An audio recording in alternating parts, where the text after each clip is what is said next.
Bismillahirrahmanirrahim. Assalamualaikum warahmatullahi wabarakatuh. Alhamdulillahirabbil alamin wassalatu wassalamu ala sayyidina Muhammadin wa ala alihi wa sahbihi ajmain. Kaum muslimin dan muslimat sedang jamaah zuhur yang dimuliakan Allah, baiklah sambil kita niat iktikaf, sejenak kita memahami apa yang telah kita imani, tentu berdasarkan Al-Quran dan hadis sebagai sumber pedoman hidup kita. Selasa yang lalu telah kita bahas apa beda ahad dengan wahid.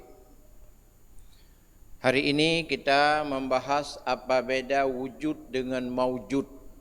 Ini penting kita pahami agar tidak salah persepsi, tidak salah i'tiqad dalam meyakini siapa Tuhan kita Allah. Hari ini sebelah kita, dia telah berusaha semaksimal mungkin. Nomenklatur yang mereka yakini telah dia jadikan di dalam konstitusi negara. Ketika umat Islam tidak paham, nanti akan tergiring tentang Tuhan, persepsi Tuhan yang akan berbeda menjadi tidak beda. Ini akan bahaya. Dulu kita dengar ada tentang Isa Al-Masih. Sekarang dalam nomenklatur baru di kementerian itu disebut adalah Yesus Kristus. Itu jauh beda nanti. Kalau Isa Al-Masih masih kita yakini sebagai putra Maryam, sebagai Rasul Allah.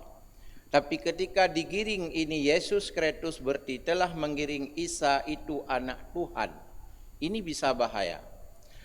Jadi oleh karenanya mari kita memahami Tuhan wujud, bukan maujud. Kalau wujud itu ada tanpa tukang ada. Ini kata kunci. Allah itu ada tanpa tukang ada. Yang disebut la tu'allalu bi'illatin, dia ada tanpa tukang ada, tanpa membutuhkan kepada yang mengada dirinya. Itulah Allah, wajibul wujud bizzat. Adapun benda yang lain selain Allah itu disebut maujud. Alam ini maujud. Kenapa alam disebut maujud? Karena alam maujud ada tukang yang mewujudkannya. Kita ada karena ada tukang ada. Kita lahir dari orang tua kita ada lagi nenek kita dan seterusnya sampai kepada Adam. Siapa yang menjadikan Adam? Adam terjadi dari tanah. Siapa yang menjadikan tanah adalah Allah. Allah itu adalah wujud, bukan maujud. Kalau maujud dia ada proses adanya. Pembangunan ini ada disebut maujud. Karena pembangunan ada tukang ada proses pengadaan. Itulah ada bermakna maujud. Allah itu wujud, bukan maujud. Jadi oleh karenanya ketika orang mengatakan Isa itu Tuhan, ini akan keliru sangat. Kenapa Isa lahir dari Bunda Maria? Isa lahir 25 Desember. Sebelumnya di mana letak Tuhan? Apakah tidak ada Tuhan? Kenapa Tuhan harus butuh kepada yang lain? Di dalam Kristen disebut dengan konsep Trinitas, Tritunggal. Dalam Hindu Buddha ada Trimurti. Tidak perlu Tuhan membutuhkan yang lain, karena Tuhan laisa kamisli syai'un wa huwas samiul basir. Jadi sesuatu yang kita bayangkan begini Tuhan, itu jelas bukan Tuhan. Maka kalimat tauhid kita jelas dan konkret. La ilaha illallah. Tiada Tuhan. Tuhan mana yang tidak ada? Tuhan asumsi. Tuhan di alam bayangan. Tuhan di alam pemikiran. Itu bukan Tuhan. Yang benar Tuhan adalah Allah. Maka berbagai prediksi dan bayangan membayangkan agar jadi Tuhan itu bukan Tuhan. Maka bangsa Indonesia ditulislah ketuhanan yang Maha Esa. Tuhan awalan ke tambah akhiran an menjadi ketuhanan. Manakah Tuhan? Ketuhanan adalah Tuhan pura-pura. Karena tidak ada Tuhan, maka dibutuhkan bahasa untuk mencari Tuhan, itulah ketuhanan. Dalam Islam ahad, Allah itu satu, yang tidak tersusun dari materi, itulah Tuhan Allah. Sedangkan di luar itu bukan Tuhan Allah, itu Tuhan bayangan. Jadi oleh karenanya nomenklatur yang hari ini telah diatur oleh teman-teman kita di luar keyakinan kita, jangan terjebak. Karena Nabi Isa alaihissalam adalah seorang Rasul putra Maryam yang tidak pernah dibunuh dan tidak pernah disalib dengan bukti ayat Al-Quran surat An-Nisa ayat 157. Wa qaulihim inna qatalna Isa bin Maryam Rasulullah wa ma qataluhu, tidak pernah dibunuh. Wa ma salabuhu, Nabi Isa pun tidak pernah dibunuh dan tidak pernah disalib. Siapa yang dibunuh? Walakin syubbiha lahum, ada yang lain yang mirip seperti Isa. Dalam sejarah agama disebut Yudas Askarios. Itu terjadi pada masa Kaisar Romawi. Saat itu nama rajanya adalah Raja Herodes. Kebetulan yang mengejar Nabi Isa, dia tidak mengenal itu Nabi Isa.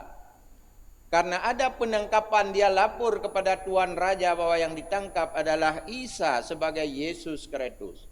Akhirnya Raja mengeluarkan statementnya, pernyataannya bahwa Isa Al-Masih telah ditangkap. Sehingga sekelompok Kristen yang lain berkata tidak mungkin. Yang dibunuh, ditangkap itu bukan Isa. Tidak mungkin Allah dibiarkan begitunya di tangan-tangan orang berdosa. Kami protes, kata Kristen sekelompok lagi. Itulah kemudian disebut Kristen Protestan. Protes dia. Mana mungkin Tuhan itu bisa dibiarkan matinya? Itu hina sekali Tuhan, anak Tuhan. Tidak mungkin itu. Akhirnya protes. Maka lahirlah di Klinder Kristen Protestan. Kan ada 2 kali libur kita. Kenaikan Isa Al-Masih, wafat Isa Al-Masih. Nah, kenapa bisa beda? Dalam tubuh yang sama, kenapa beda dimensi? Inilah karena salah informasi tentang Tuhan. Hari ini Kristen telah bermusyawarah. Walaupun tidak sepakat kalau kita lihat di dalam Kristen. Bisakah hanya menyebutkan Yesus Kristus tanpa Isa Al-Masih? Mereka masih bertengkar. Dari pertengkaran ini, siapa yang menang di dalam nomenklatur ini, dia menyebutkan saja Yesus Kristus. Dia ingin menggiring bahwa benar Isa itu anak Tuhan. Kedua, dia ingin membenarkan dalam keyakinan Injil mereka di dalam Injil Yohanes pasal 1 ayat 3. Mula-mula Yesus itu bukan firman. Kemudian Yesus menjadi firman. Apa maknanya ketika lahir Yesus itu bukan Tuhan. 8 hari kemudian Yesus dinobatkan sebagai Tuhan. Inilah nomenklatur yang dia bawa di dalam ranah negara hari ini agar kita terjebak bahwa benar Isa itu anak Tuhan. Nah, ini bahaya. Jadi oleh karenanya kita pahami Tuhan kita Allah wujud bukan maujud. Artinya ada tanpa tukang ada tanpa proses ada, dia ada dengan sendirinya, itulah Allah yang hakiki. Adapun Yesus Kristus itu bukan Tuhan, karena Yesus seorang rasul tentu berproses. Tidak perlu kita buat logika yang tinggi, dari tidak Tuhan menjadi Tuhan. Itulah kemudian bahasa falsafah lahir ketuhanan yang Maha Esa pada sila pertama. Itu bahasa falsafah agar semua keyakinan orang beragama masuk di bawah Pancasila. Maka lahirlah sila pertama, ketuhanan yang Maha Esa. Maka ketika bicara Tuhan, masing-masing agama beda Tuhan. You Katolik, ya berarti Trinitas. You Buddha, ya Trimurti. Anda Hindu, ada Dewa Siwa, Dewa Brahma, Dewa Wisnu. Kita Muslim, Allah kita la ilaha illallah. Tiada Tuhan yang ma'bud bihaq illallah. kecuali Allah, final dia. Maka berbagai perkembangan nomenklatur ketika dibalik, tentu tidak terbalik Isa dari Rasul menjadi Tuhan, tidak. Tapi inilah kepentingan-kepentingan politik menggiring sisi bahasa. Oleh karenanya, kemarin oleh Menteri telah mengumumkan bahwa Isa Al-Masih diganti dengan Yesus Kristus. Jadi umat Islam jangan kacau. Isa bukan Tuhan, bukan anak Tuhan, karena Tuhan tidak butuh anak, tidak perlu anak. Lam yalid walam yulad walam yakullahu kufuwan ahad. Kata kunci, pahamilah beda wujud dengan maujud. Isa itu maujud, bukan wujud. Karena Isa ada tukang ada proses kelahiran. Allah tidak. Lam yalid walam yulad walam yakullahu kufuwan ahad. Konkret. Jika jawaban Al-Quran sudah final, maka tidak ada perlu jawaban yang lain. Karena Al-Quran bersifat mutlak, the absolute God.